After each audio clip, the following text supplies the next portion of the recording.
It was about 2 o'clock, music, in the morning, a cold October rain in the Appalachians when our small, music, convoy rolled off the highway and onto a two-lane that tunneled through trees.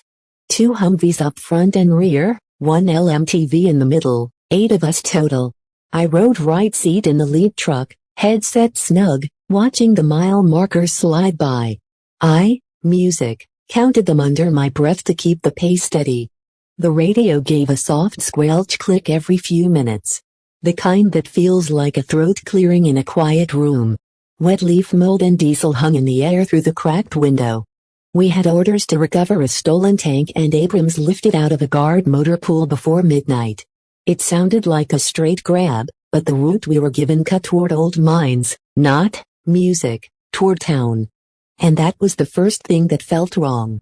Before we start the video, hit the subscribe button to support the channel. It only takes a second. Thank you. The call came just after dusk. Music, I was still on base halfway through maintenance checks when the duty sergeant told me to gear up.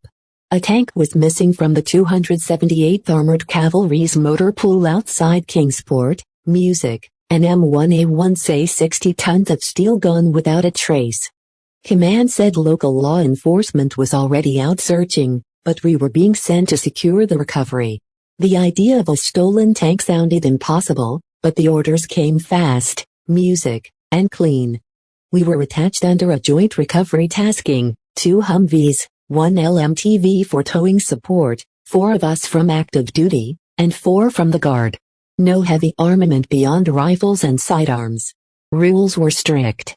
We were to, music, recover, not engage. The weather was closing in. Cold front moving through the ridges, low ceiling, music, mist hugging the hollows. Appalachia has its own kind of silence at night. You hear nothing for miles, then one sound repeats, echoing off rock and timber. Music, that night, it was the click of radio squelch in my headset every few minutes, faint and even. I had started to notice it more as we moved south. The smell of wet leaf mold had crept into the cab, mixing, music, with diesel fumes. That smell became a constant, like the place itself was, music, breathing. The initial report said the tank disappeared sometime between 2,100 and 2,200 hours. Gate log showed nothing. Cameras had gone dark due to a power surge. Whoever took it knew exactly how to move it. There was a missing lowboy trailer from a nearby depot capable of handling that kind of load. That meant they had a heavy hauler, maybe even a chase truck. You don't move 60 tons unnoticed unless you plan every mile of it. We were briefed by a captain who looked just as puzzled as we were, music. He said the tank's GPS had been disabled, comms stripped, and transponders pulled. Our route would follow the last visual from a highway camera that caught a long flatbed crossing a county line. From there, music, it vanished into the dark folds of the mountains. The Appalachian spine is full of old coal roads and cutbacks, many unmarked, some not even on the maps. A tank could vanish, music, up one of those and sit hidden for years. I rode next to Staff Sergeant Haynes, a man who had done 3 tours overseas, and carried himself like nothing surprised him anymore, music. He kept the pace steady, watching the odometer while I counted out loud the next grid square. Counting helps when you can't see past your own headlights. Each mile marker felt like a heartbeat. The squelch would click once, sometimes twice, then silence, music, again. Behind us, the LMTV hauled recovery gear, tow cables, block chains, jacks, and portable, music, lighting rigs. We had an EOD specialist riding with them just in case. Not because we expected a fight, but because anything stolen from a military site could be rigged or trapped. On the last radio check before losing cell, music, coverage, command reminded us of our standing order.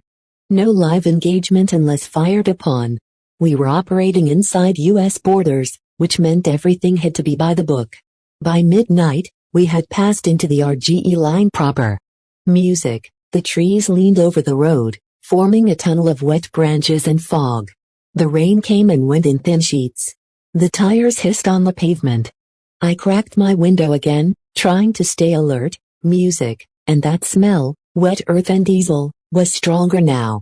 It was the music, same smell that lingered in old motor pools and tank trails after a week of training. Only here, it felt heavier, stale. We reached a music, small junction where the road forked toward an abandoned coal facility. The GPS showed no record of the road, but local maps confirmed it used to connect to a rail spur that ran west toward a decommissioned mine. The captain's voice came over the net, short and clipped. We were to check that music route. It didn't make sense. If the thieves wanted to vanish, they'd move toward the interstate, not deeper into the mountains. But that's where music, the order sent us. We switched to night vision. The road narrowed, forcing the LMTV to slow to a crawl. I logged the time and counted the next grid coordinate out loud. The squelch clicked once, sharp in my ear, then cut off. I remember thinking how quiet everything was after that click. The kind of quiet that makes you second-guess what's waiting ahead. By the time we reached the old coal spur, music, the rain had turned into a steady curtain.